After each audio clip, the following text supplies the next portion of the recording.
Hey guys, Paul Morrow here again, doing a big news recap for Thursday, 2 October. Here we go. So, big issue starting to bubble up now, and I could see it getting bigger, is the fact that the American military is droning these narco boats that are coming in from south of the border. So, let's understand what we're dealing with here, because you don't hear too much about that. Most of this is going to be, the traditional drugs that come from south of the border. You're talking about cocaine, methamphetamine, etc., but the synthetics, including meth, but fentanyl is coming from China. All right, the Chinese manufacture this stuff. They know we're a big market, as is Europe, and they understand that not only is this where the money is, but it undermines American morale, efficacy. They push this stuff into areas around military bases to undermine our military efficacy. They know what they're doing.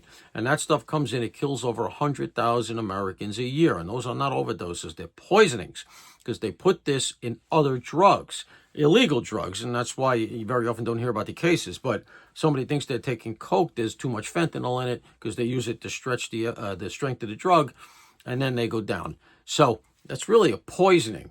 And that's what they're doing with this stuff. Now, these cartels, we are hitting the right targets. Why do I say that? Because our intel in this area is very strong. This is our own backyard. These groups can be tough to penetrate with human assets, but our SIGINT, signal intelligence in this area, is very good.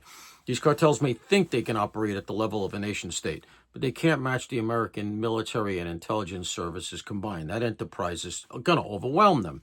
But that said, the question becomes, and this is what you're hearing now, getting a lot of pushback from the left, is, do we have the authority to do it? Does the American military have the authority to drone and kill without trial these boats that have people who have never been convicted?